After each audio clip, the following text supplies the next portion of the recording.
ये सही राजनीति उनकी सुरक्षित है ना? नहीं, हिमाचल प्रदेश का मुख्यमंत्री पद मिलना चाहिए उनको। देखिए, जो आदमी के अध्यक्ष रहते हुए हिमाचल एक ऐसा राज्य है जहां का चुनाव भारतीय जनता पार्टी हार गई हो। हाँ। अब उनसे ये अपेक्षा की जाए कि अब वो अध्यक्ष नहीं है, उसके बाद वो सब हिमाचल में भारतीय जनता पार्टी को जितवा लेंगे, ये तो थोड़ा सा अति संयोक्ति होगा। जितवाना उनके ऐसा नहीं है ना कि जो अब जितवाए, अब जयराम ठाकुर थोड़े जितवाए थे, राकेश जी तो मुख्यमंत्री हुए।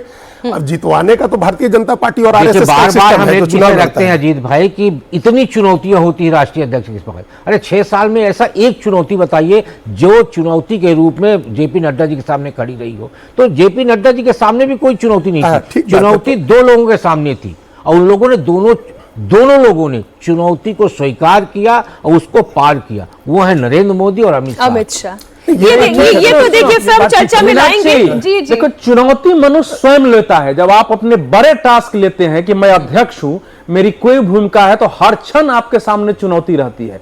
लेकिन जब आप टास्क अपना तय नहीं करते हैं ना, अपना लक्ष्य नहीं तय करते हैं काम करने का, तो आपके पास चुनौती नहीं होती है। एक चीज और मीनाक्षी, तो इसलिए कि हर राज्य में चुनाव जीतने के बाद भले प्रधानमंत्री के चेहरे पे चुनाव जीते हो, लेकिन वो हाथ पकड़ के जेपी नड्डा को आगे लाते थे, कहते थे कि हमें नड्डा जी के वजह से ये चुनाव जीते हैं। ये संगठन की खूबसूरती है, यही इसकी खूबसूरती है। गिरिराज सिंह भी पहुंचे, गिरिराज सिंह ने क्या कहा, उनका बयान भी आपको सुना देते हैं।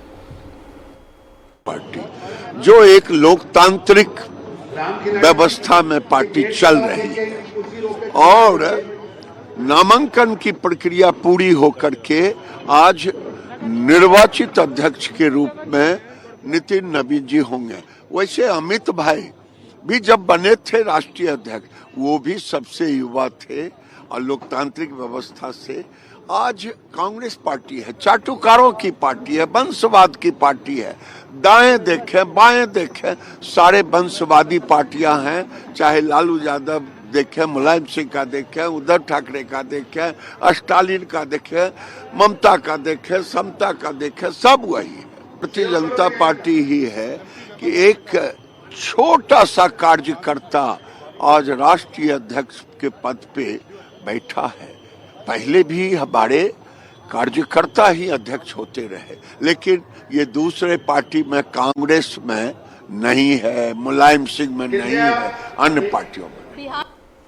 जो बात गिरिराज सिंह कह रहे हैं, आज सुबह की एक तस्वीर जो है, बल्कि आज सुबह की नहीं कल की एक तस्वीर है जो आज सुबह मेरी नजरों में आई, उसका जिक्र यहाँ दर्शकों के सामने कर देना जरूरी है। जब वो ये कहते हैं वंशवादों की पार्टी, चाटुकारों की पार्टी, बिहार से चूंकि वो आते हैं, बिहार की ही एक तस्वीर आपने देखी होगी।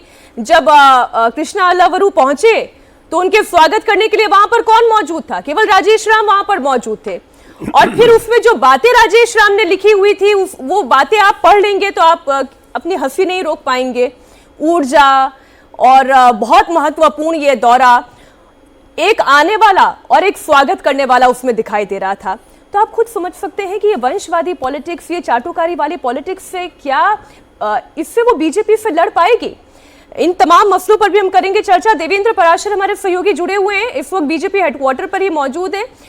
देवेंद्र, 11:30 बजे का समय निर्धारित किया गया है। प्रधानमंत्री नरेंद्र मोदी को भी यहाँ पर आना है, वो भी अपनी स्पीच देने वाले हैं। आज तो ऐसा लग रहा है बीजेपी हेडक्वार्टर में उत्सव का माहौल है। और किसी भी तरफ जाए बीजेपी दफ्तर में आज तो हर तरफ यही बात दिखाई दे रही है कि बीजेपी ने अपने युवा के किया है और जाहिर तौर पर ये मकसद है कि बीजेपी की अगली पीढ़ी को तैयार करना।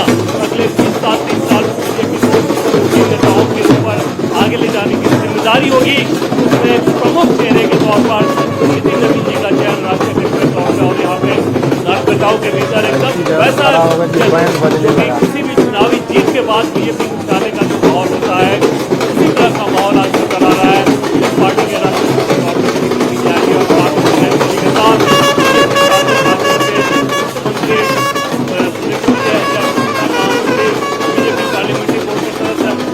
बड़ा हुजूम रहेगा बीजेपी मुख्यालय में जश्न के माहौल में। इससे पहले कल नितिन नवीन ने जब अपना नामांकन दाखिल किया उस समय भी वैसे ही पावरफुल तस्वीरें नजर आई और कल रात में तकरीबन 1 घंटे तक बीजेपी के अभी तक के कार्यकारी अध्यक्ष जी। कल उनकी 1 घंटे की मुलाकात हुई थी और बीजेपी शासित राज्यों के मुख्यमंत्रियों के साथ और पार्टी का जो एक्सटेंशन बिल्डिंग है देवेंद्र, हम दोबारा आपके पास आएंगे।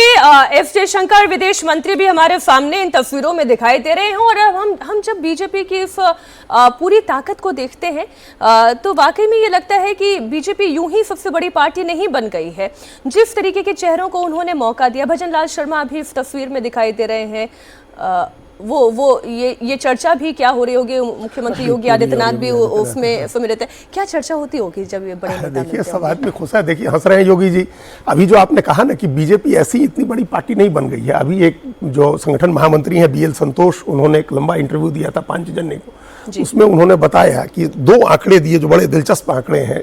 16,000 मंडल अध्यक्ष भारतीय जनता पार्टी के चुने गए हैं और एक सिद्धांत रूप में भारतीय जनता पार्टी ने तय किया कि उस किसी भी मंडल अध्यक्ष की उम्र 45 साल से ज्यादा नहीं होगी।